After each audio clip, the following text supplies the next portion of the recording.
Halo, selamat siang. Kembali Halo. lagi di Simak Senang Mama. dengan saya Nita. Saya Rika. Masih puasa ya? Masih Alhamdulillah. yang berpuasa.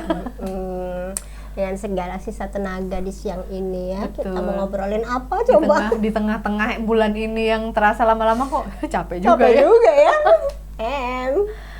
Jadi hari ini kita mau ngobrolin tentang bagaimana memaknai hal-hal kecil. Toh. Makin dalam ya di sini. Udah nggak gede-gede lagi dibahas ya kan? Enggak. Kecil tapi bermakna. Nah, itu dia. Itu dia. Kecil-kecil cabai rawit. Nah, Pedas. gimana? Kita Oke. mulai dari mana nih, Bo? Kita mulai dari gue tanya lu dulu deh, berapa hari ini kita kayak reflektif ya, berapa hari ini hal kecil apa yang udah lu lakukan yang membuat lu merasa wah bermakna banget nih gitu. Ada beberapa hari yang lalu itu tuh gue sempet mengatur jadwal antara waktu bukber, kita oke. bukber itu tuh gue bisa yang ngatur itu bisa yang tepat gitu loh. Wes. Dan semuanya happy, Mm-mm. anak happy, kita bukber lancar, suami juga happy. Maksudnya semua bisa mengerjakan walaupun masing-masing, tapi kayaknya tuh gue merasakan tuh kayaknya semua pas. Oke. Kepasan itu yang membuat gue kok aku bangga ya dengan diriku. Bisa mengatur gitu. Jadi nggak, walaupun misalnya gue pergi anak di rumah tapi ada anakmu, terus jadi nggak saling mencari tapi saling puas dengan masing-masing. Pada akhirnya bukber, gue juga masak tuh udah yang bisa, menunya tuh bisa yang gue bisa masak duluan. Jadi pada hari H tuh gue nggak ribet. Iya benar. Hal-hal kayak gitulah, bisa ngepasin gitu tuh udah luar biasa. Luar biasa ya. Terus rasanya enak loh. Boleh di order. Buka PO langsung. PO langsung. Iya benar. Cocok itu ya. Iya. Kalau lo? Oke, jadi kalau aku sih lebih, ini baru berapa hari, ini hari apa sih? Kamis ya. Nah, jadi berapa hari yang lalu gue dapet hasil tes psikologi anak gue. Gimana tuh? Jadi tuh bukan sesuatu yang mengejutkan sebenarnya. Gue udah memprediksi nih ada masalah di sini sebenarnya gitu. Tapi terus gue lebih kepada introspeksi diri lah ya.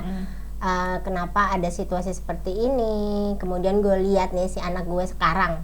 Jadi gue udah nggak mau mencari tahu kenapanya dia di dahulu gue udah nggak mau. Tapi gue lihat sekarang nih si dianya gimana. Jadi gue lihat dia sekarang itu memang ada perubahan secara mood, secara emosi gitu ya. Dan itu ternyata mempengaruhi kemampuannya konsentrasi.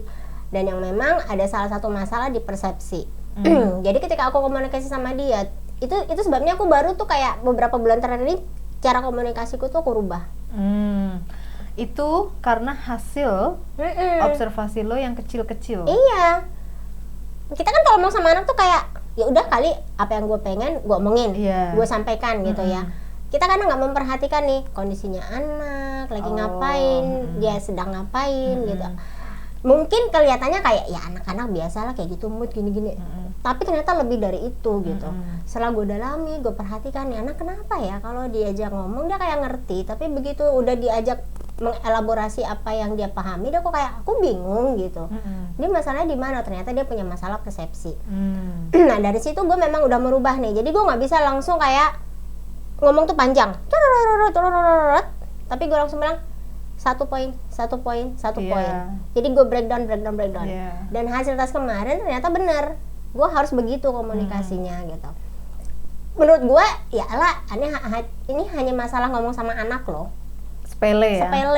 Kayaknya harian. Harian. Dan gue sebagai mak gue merasa tahu anak gue banget gitu kan. Ternyata enggak, Bu. Ada hal kecil yang gue miss gitu. Dan yang hal kecil itu yang merubah how you play the game. Betul. Hanya karena itu gitu. Dan akhirnya gue sekarang ya setelah dapat hasil itu gue akhirnya langsung berpikir oke, gue harus mengubah cara gue harus membantu dia untuk memahami cara dia menerima informasi supaya persepsi yang muncul tuh nggak keliru.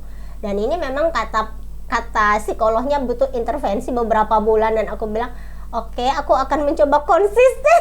Itu yang berat kayaknya, ya nggak sih? Iya. never ending job ya. Yoi, ya kan, konsisten. Dan memang akhirnya ya itu tadi bahkan si psikolognya bilang, ibu kita tidak akan mencari orang tua yang menang, anak yang menang, tapi sama-sama menang ibu. Jadi silakan ibu pikirkan taktiknya, taktis ya, strateginya. Terus aku langsung, oh baiklah. Mikir langsung mamanya. Dan gue rasa itu dari hal-hal kecil, ya nggak? Iyalah, karena kan lo misalnya hal kecilnya lo minta tolong, misalnya minta dia mengerjakan sesuatu, tapi kok dia nggak ngeh gitu, itu harus dikerjakan, kan sepele nih sebenarnya. Sepele bener. Tapi karena lo mungkin bisa mundur beberapa langkah, tuh kok ada yang salah nih, kecil aja kok bisa efeknya efeknya panjang gitu. Iya benar. Makanya yang kecil-kecil tuh misalnya ya Boy ya, nyapu gitu. Kalau agak berdebu dikit, padahal sepele loh itu debu, tapi kalau kita dikerjakan udah selesai. Dan mengurangi debunya ya. Daripada kita nyapu seminggu sekali, ya kan, debunya udah banyak. Udah akan butuh kerja lebih besar sebenarnya. Tapi kalau kita hal kecil kita kerjakan, tapi juga ya itu tadi kayak gue bilang, gue sekarang pun harus mengerjakannya dengan kesadaran, dengan rasa hati yang senang, dengan ketenangan berpikir kan gitu. Jadi kayaknya kok jadi gue yang harus merintili hal-hal kecil lagi. Ya ternyata itu karena ada sesuatu yang miss dari hal yang kecil. Iya. Memang yang kecil-kecil ini meresahkan. Mungkin kita balik dulu ya. Ini sebenarnya awalnya dari dia nonton film ya, Bo. Jadi ceritanya menurut aku memang itu sesuatu hal yang kecil yang mungkin tidak banyak dipikirkan oleh seseorang gitu ya. Katakanlah pasangan ya kan. Judul filmnya apa? The Magic of Ordinary Days. Tuh, judulnya aja The Magic of Ordinary Days. Berarti Days. Dalam Ordinary Days tuh ada sesuatu. Ada yang magic. Walaupun ordinary, tapi bisa ada ledakan. Apa magic tuh ledakan? Iya, itu deh. Magic pokoknya. Kok kita jadi nggak tahu bahasa Indonesia yang magic ya? Terus gitu. Jadi berawal dari situ tuh gue merasa jadi ingat lagi gitu loh, bahwa banyak hal-hal kecil yang sebenarnya membuat hidup kita terasa lebih besar, terasa lebih magical lagi. Betul, gitu loh. Betul. Bahkan yang pada level masak nggak pakai garam, kecil loh. Garam tuh kecil, porsinya kecil, bentuknya kecil. Ya nggak sih? Tapi taruh aja sejumput. Tapi kalau nggak ada, idi hambar. Jadi mungkin bisa disimpulin hidup ini adalah kumpulan dari hal-hal yang kecil. Betul. Menjadi besar dan kelihatan. Betul.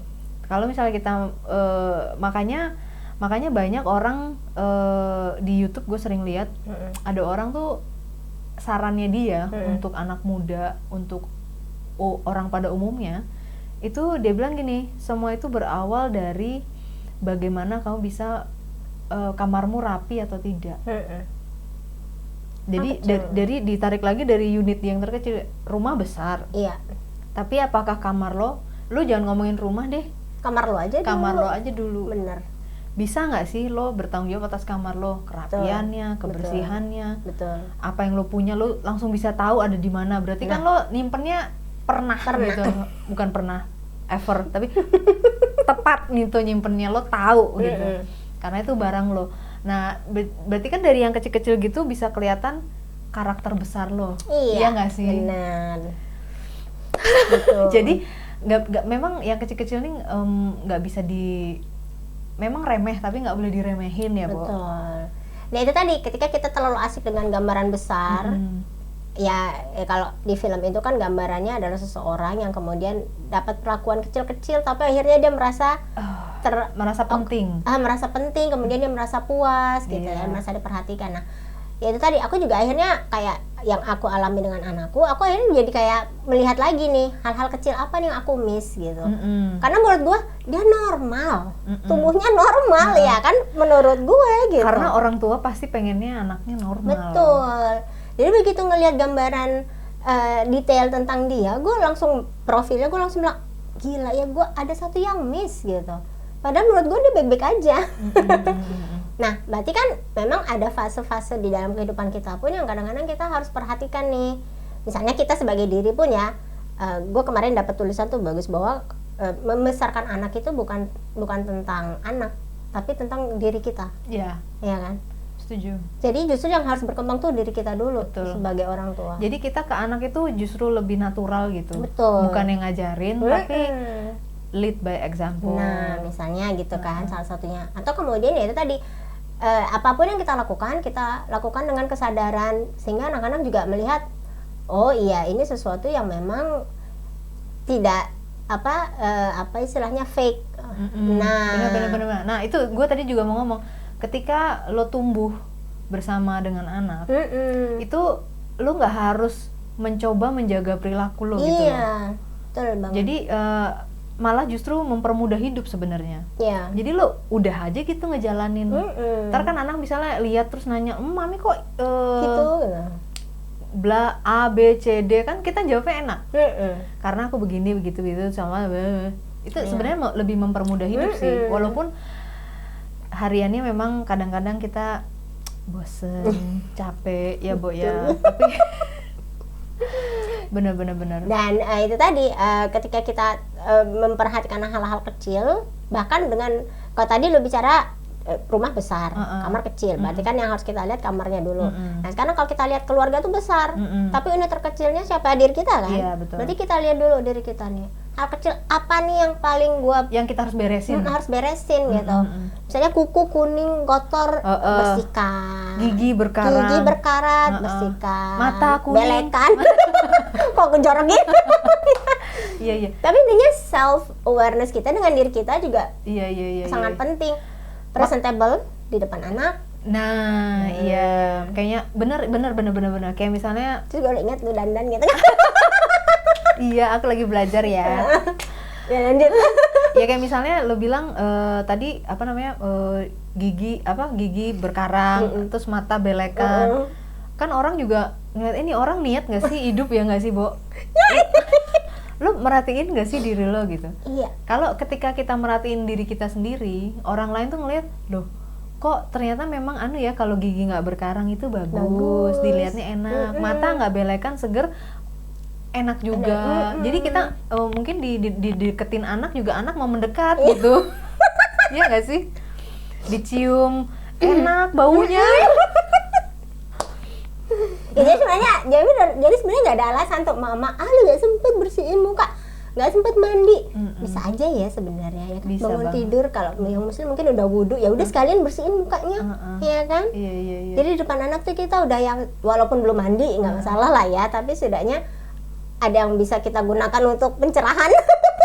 Jadi sebelum kita bilang Dek mandi, kita harus sudah mandi, sudah rapi, terus gimana kita mau berangkat, tapi aku udah cakep loh, masa iya aku jalan sama anak bau kecut. Betul. Daripada nyuruh wah mandi wah. Betul. Tapi ya itu tadi emang yang apa ya, untuk bisa memang prosesnya harus gitulah ya. Kan bayi dulu Bo sebelum jadi remaja ya kan. Berarti kita memang harus memperhatikan hal-hal kecil yang dalam diri kita sebelum kita menjadi istilahnya mentor buat orang lain. Betul. Atau menjadi panutan buat orang lain gitu ya. Makanya kalau kita bicara lebih dalam nih, misalnya kita masih punya masalah inner child, ya kita juga harus beresin itu. Beresin itu dulu gitu. Karena kadang-kadang inner child itu kan sesuatu yang sudah tersimpan di alam bawah sadar. Dan itu bisa muncul kapan aja. Betul. Dan kita nggak tahu efeknya yang kita lakukan. Betul. Karena kita nggak sadar itu inner child kita loh yang bicara gitu. Dan untuk menyadari itu memang butuh banyak introspeksi diri, harus banyak-banyak apa istilahnya, ya kayak kita bicara kemarin, sebenarnya salah satu cara untuk menyelesaikan inner child kita adalah menghadapi si akar masalahnya itu. Menghadapi kita yang kecil dulu, yang katakanlah dulu terluka, yang mengalami trauma dan sebagainya, kalau ada ya. Justru kan? inner trauma-trauma gitu tuh yang kecil-kecil loh, Bo. Misalnya lo cuma dilirik gitu ya, dilirik tapi kan? Tapi sakitnya dalam dan lama gitu. Kok bisa ya? Ya karena memori anak kuat kan. Jadi sebenarnya memori itu yang terbawa terus gitu. Dan karena anak-anak apalagi di bawah 5 tahun ya, kayak kita bilang golden age itu kan dia lebih banyak bermain di emosi, di perkembangan psikologi sama otaknya, neuron. Jadi ya bisa jadi pas kita melirik sambungan neuron, mama melirik gitu. Melirik tajam. Melirik tajam masuk di memorinya. Berarti mama marah. Nah, besok ketemu orang melirik tajam kayak mak gua nih.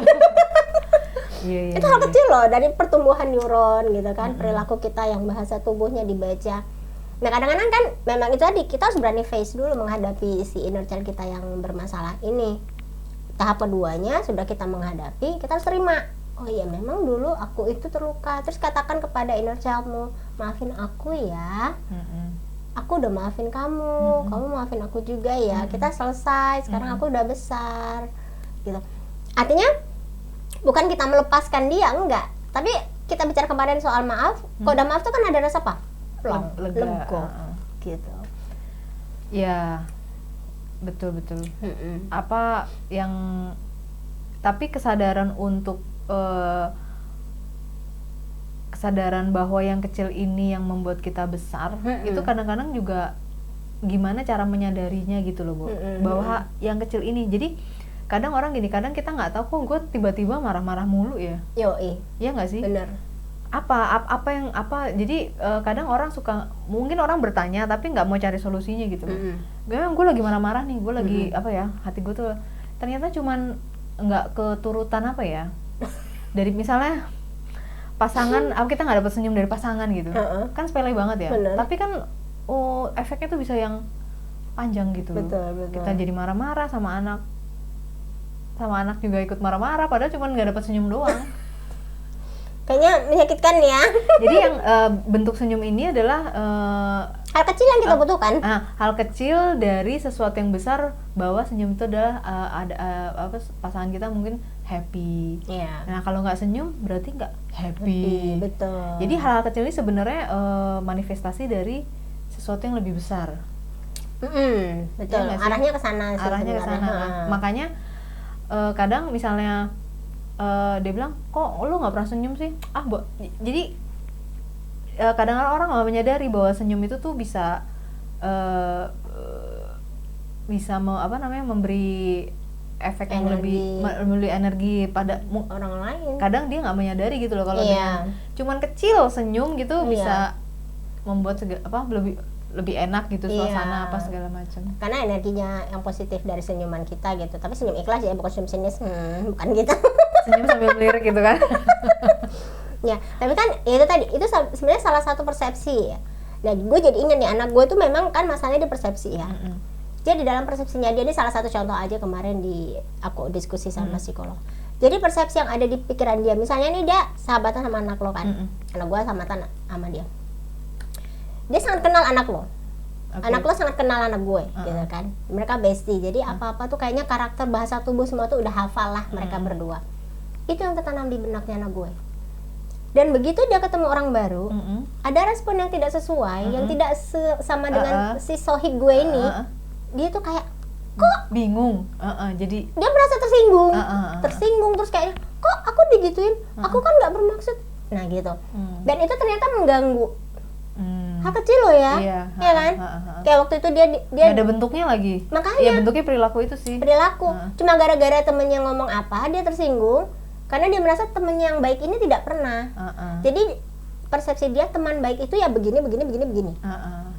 Padahal dalam hati gue, dunia tidak sebaik itu nak. Tapi kan aku tidak pernah memberi dia gambaran bahwa dunia itu banyak orang jahat gini. Dia tahu sendiri lah, dia juga nonton film, dia juga bisa membedakan ini baik ini buruk. Tapi di realita ternyata persepsi itu yang salah dia tanggap gitu. Dan itu memang jadi satu, ya mungkin menurut Anda semua itu kayak, alah masalah gitu doang mak, tinggal bilang aja, nggak semua orang baik. Oh tidak semudah itu ternyata. Apa yang tertanam di dia itu kan harus kita rekonstruksi lagi. Betul. Lewat ngobrol, lewat contoh-contoh. Betul. Makanya gue bilang endless job, karena ini nggak bisa sekali selesai gitu loh. Udah bilang di dunia ini banyak orang jahat, kan nggak bisa selesai gitu. Dia harus lihat contoh, harus ngalamin dikit. Pas ngalamin kita ada emosinya, kita pas validasi. Pas ngalamin divalidasi, jadi udah iya gitu. Bener. Dan itu ternyata masalah di usianya dia sekarang. Nah terus ya memang ada masalah prapubertas juga ya, jadi kan emosi masih lagi naik turun nih gitu. Tapi harusnya untuk hal-hal seperti ini tuh sudah selesai di usia sebelum-sebelumnya. Oh, okay. Nah, buat anak gue bukannya terlambat, tapi kalau psikolognya bilang ada kemungkinan kemunduran dan itu wajar terjadi. Manusia tuh memang ada kemundurannya, Bo, dalam fase-fase tertentu. Dan itu makanya kita disuruh introspeksi. Karena ketika ada kemunduran yang kayak lu bilang tadi kan, masalah gue nggak disenyumin gue marah ya, gitu. Apakah ini harus jadi masalah besar? Kita harus introspeksi dulu kan, kita kayak dulu dia baik, sekarang kok gini gitu. Kayak ada step back di perilaku pasangan. Nah itu harusnya kita cari tahu kenapa gitu. Dan salah satu cara menyadarinya itu sebenarnya konsepnya sederhana, kita harus hidup di sini dan sekarang, live here and now. Sehingga ketika aku melihat hasil laporan profil anakku, aku udah bilang aku nggak akan mundur. Aku harus hidup di sini dan sekarang, memperbaiki, rekonstruksi lagi dia dengan apa yang aku lihat sekarang gitu. Karena itu salah satu cara supaya kita nggak living in the past itu loh, apa sih? Hidup di masa lalu, terjebak di masa lalu. Nah, ya kayak kita selalu bilang masuk ke kubangan. Kita kan mau keluar ya dari kubangan. Iya. Ya itu tadi ya. Aduh, kalau memang dimanapun kita berdiri dengan sudut pandang hari ini kan tadinya kita mau ngomongin hal-hal yang kecil ya, Bu. Tapi itu memang nggak bisa dipisahkan dari hal-hal yang besar ini tadi. Introspeksi di sini dan sekarang terus penerimaan gitu.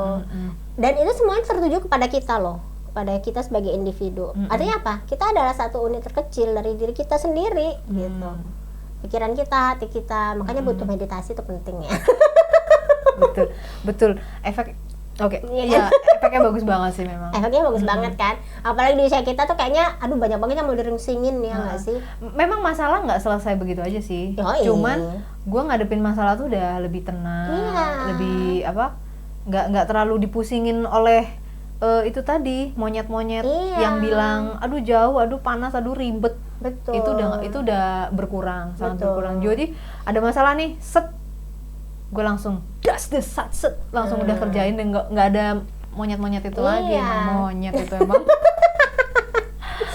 Iya, dan dalam seharian kan kita memang nggak bisa ya, dari apalagi ibu ya, dari mulai itu kan kayaknya udah ada gue harus A B C D F G, itu kayaknya udah otomatis gitu ya.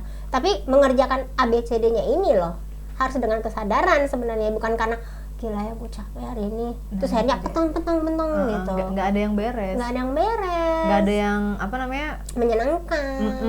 Jadi misalnya pergi ke Dukcapil ganti nama atau segala macam tuh, tapi sambil merengut gitu. Nah kebetulan gue karena kan kalau ngebayangin administrasi gimana sih, Bo?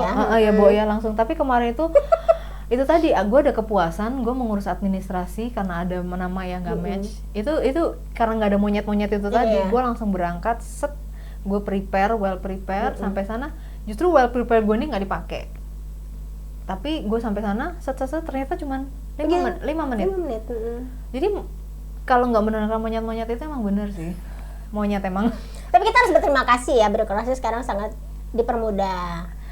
Memang udah lebih baik sih administrasi sekarang. Jadi aku juga beberapa kali mengalami masalah administrasi itu ya sama kayak lu mau berangkat tuh kayaknya gila nih ribet banget. Udah gue baca online, siapin ini gue bawa jebret, begitu sampai di sana ibu isi formulir aja, nanti kita proses. Terus ngapain gue fotokopi, ngapain gue siapin ini, bongkar file ya nggak sih? Kita ini bawa produk. Produk zaman dahulu. Jadi kita tahu KTP aja ya Allah, KTP fotokopi 3 kali.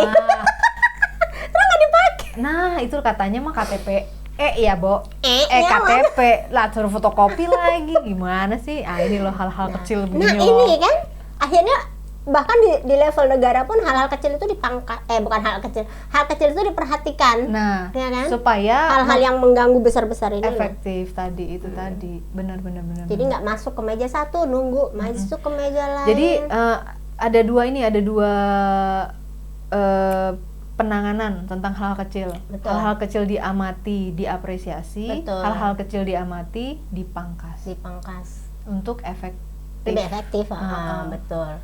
Jadi mungkin sebenarnya kalau hal kecil yang dipangkas itu lebih karena ya itu tadi kayak lo bilang hal kecil banyak jadinya besar. Jadi bukan jadi besar, jadi banyak. Ya supaya nggak banyak aja. Iya benar. Kayak lo ngerjain sesuatu kan, lo merasa gua habis ini kok kayaknya banyak banget ya. Ya udah kita kerjain aja satu dulu, yang kecil dulu. Bangun tidur senyum, ya kan? Mana kecil loh. Supaya menghadapi dunia ini kuat benar. Menyapa anak, pagi anak, dalam hati ayo cepat bangun. Iya, nahan gigi gitu ya. Sama ini loh Bo, ini ya kan? Menggenggam, diputar tapi iya gitu. Sama kalau maksudnya kalau sehari-hari gitu ya, kalau misalnya kita lagi pikiran tenang, clear gitu, itu tuh bisa loh kita mau ini tuh bisa jadi satu arah gitu. Jadi iya nggak sih? Disitulah efektivitasnya. Memikirkan dari yang kecil-kecil tuh, jadi habis ini mendingan ini, tapi ini di sini.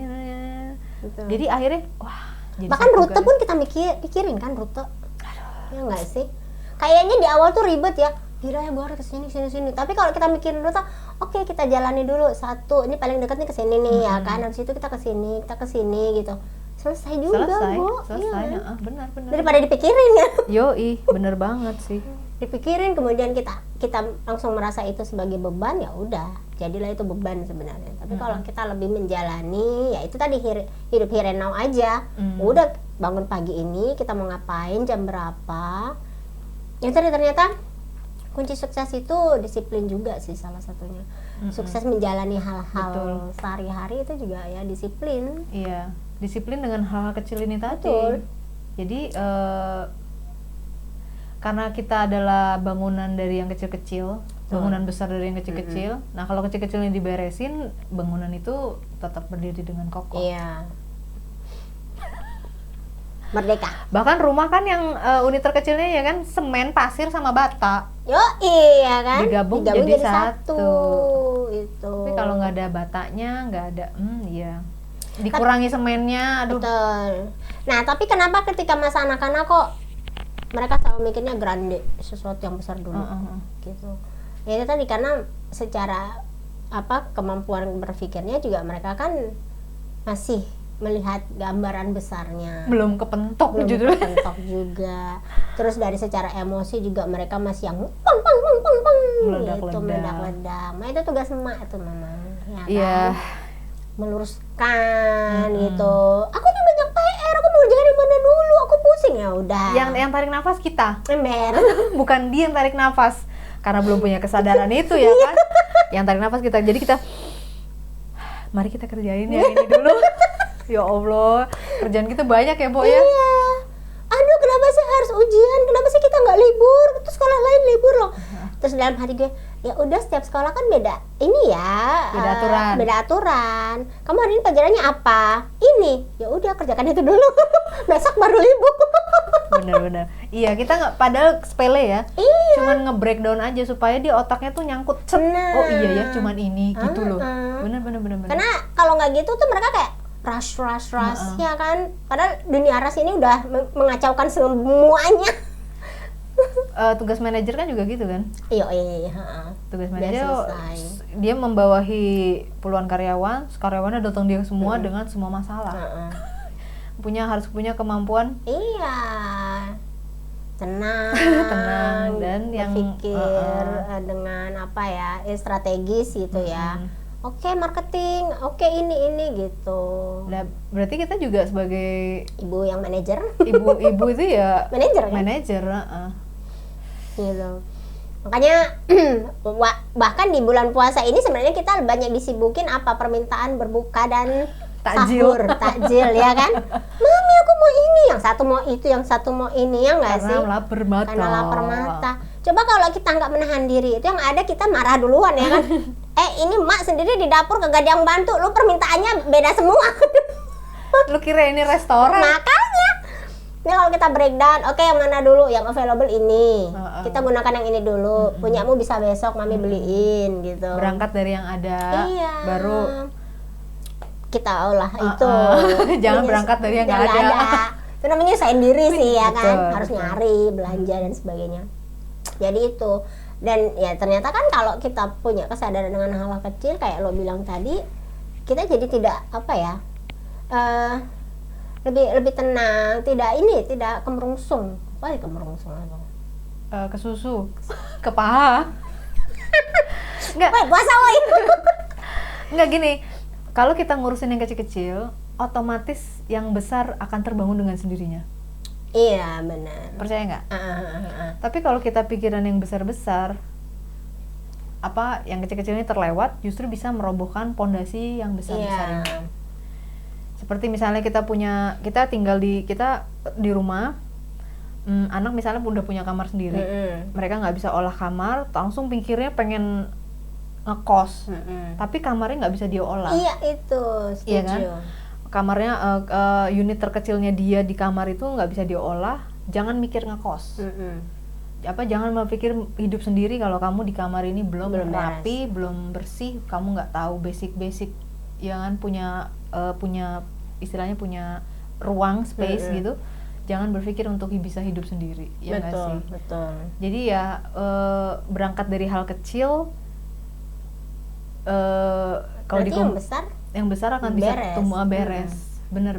Yang kecil kita ngerti yang kecil beres, yang besar pasti beres. Otomatis kayaknya, otomatis. Ya kan? Ya karena kan yang besar itu kan kumpulan dari kecil ini, benar. Iya. Makanya tuh kayak advice saran-saran orang-orang besar itu tuh perhatiin deh lo, Bu. Sepele. Iya, benar. Justru yang kecil-kecil gitu kalau menyarankan lo mau jadi orang kaya. Berarti kan lo harus punya yang paling kecil apa? Mindset dulu. Iya. Orang kaya misalnya. Padahal kan kita nggak, iya ya, dari it's so basic gitu. Betul. Loh. Karena kayak orang bilang kan, kaya itu tentang uang. Tapi kan ada yang orang bilang kaya itu bukan tentang uang, tapi attitude. Iya, mental gitu. Ketika kamu kaya, kamu punya uang, gimana nih kamu spend your money gitu kan? Bisa aja tuh habis dalam 1 hari. Nah itu contoh yang orang menang lotre. Nah, berapa puluh juta dolar, miskin lagi. Berarti kan, iya betul. Nah karena yang kecilnya mindsetnya dia itu belum nggak beres. Dapat uang kaget segede itu, dia nggak siap. Nah mungkin ya itu tadi harapannya dia, gue pengen kaya, tapi usaha kekayaannya tuh lebih kayak menang lotre. Iya benar. But kalau dia kayak lo bilang mungkin, kita nggak tahu latar belakang hidupnya ya, jangan-jangan ya itu rumahnya berantakan, dia sendiri tidak bisa membereskan hidupnya, menang lotre mungkin ujian, tapi juga berkah. Betul, semua gitu sih ya. Iya, berbarengan lah itu. Ya, makanya kalau kayak anak-anak pun kan kita udah ngajarin tuh dari sekarang misalnya, mana yang penting buatmu, itu dulu gitu. Prioritasnya apa nih sekarang gitu, jangan semuanya mau dikerjain terus mimpinya jauh kemana gitu. Benar. Yang penting dulu yang bisa kamu kerjakan sekarang, yang bisa diberesin. Dan itu tadi kayak kalau aku ingat pesannya Oma ya, mamaku tuh selalu bilang gini, kalian itu ya kalau kalian itu sudah dapat semuanya, bilang ke cucu-cucunya, hidup kalian tuh sudah enak gitu ya kan, karena orang tuanya sudah cukup inilah. Tapi sekarang masalahnya adalah kamu harus belajar untuk gimana memaintain hidupmu gitu loh. Merawat apa yang kamu punya. Jangan sampai kehabisan, jangan sampai iya memang. Jadi berjuang sama merawat yang sudah ada tuh sebenarnya effortnya sama sih. Bener gitu.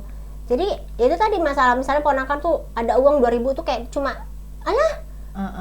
terlantar gitu ya, itu Oma marah banget. Padahal 2.000 kalau ada 5 kan bisa buat beli bakso ya, Bu.